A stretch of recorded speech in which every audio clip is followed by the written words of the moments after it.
আপনারা জানেন যুক্তরাষ্ট্রের ফ্লোরিডায় টাম্পা শহরে বাংলাদেশের একজন অত্যন্ত মেধাবী ছাত্র পিএইচডিতে পড়াশোনা করছিল ইউনিভার্সিটি অফ সাউথ ফ্লোরিডাতে। একটা নৃশংস হত্যাকাণ্ডে ওর জীবনের অবসান ঘটে। জামিল হোসেন লিমন, আসলে পরিবারের সদস্যরা এখানে আছে, ওর ভাই আছে, বাবা আছে, মা আছে, পরিবারের অন্যান্য সদস্যরা আছে। পরিবারকে সান্ত্বনা দেওয়ার মতো ভাষা আমাদের কাছে নাই।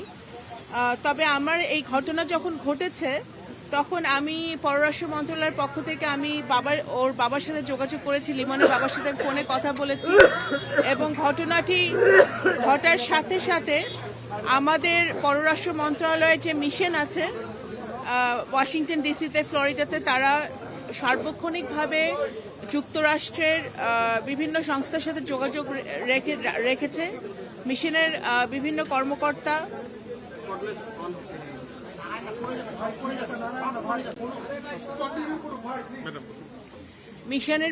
কর্মকর্তা আমাদের যারা যুক্তরাষ্ট্রের বিভিন্ন সংস্থা যারা এই নৃশংস হত্যাকাণ্ডতে ইনভেস্টিগেশন করছে তাদের সাথে যোগাযোগ রেখেছে এবং আমরা চেষ্টা করেছি প্রবাসী কল্যাণ মন্ত্রণালয়ের সাথে সমন্বয় করে যত তাড়াতাড়ি সম্ভব আমাদের লিমনের মরদেহ আমরা দেশে ফিরে আনতে পারি।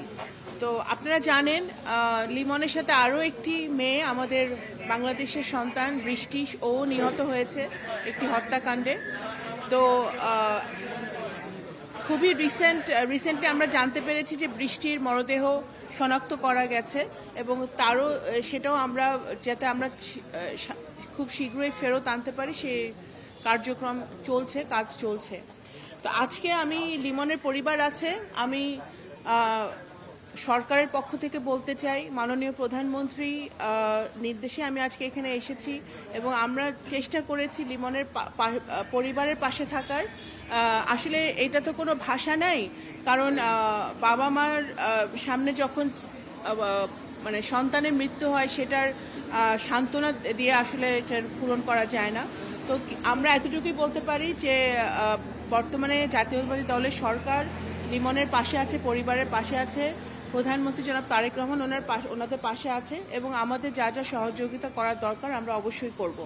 আমরা যুক্তরাষ্ট্রের সাথে সরকারের সাথে নিয়মিতভাবে যোগাযোগ রাখছি যাতে এই হত্যাকাণ্ডের সুষ্ঠু তদন্ত হয় এবং অবশ্যই আমাদের বিশ্বাস যে যুক্তরাষ্ট্র সেই তদন্ত কমপ্লিট করবে এবং এই হত্যাকাণ্ডের জন্য যারা দায়ী তাদেরকে শাস্তির আওতায় এনে তাদেরকে উপযুক্ত শাস্তি দেওয়া হবে আইনের আওতায় এনে।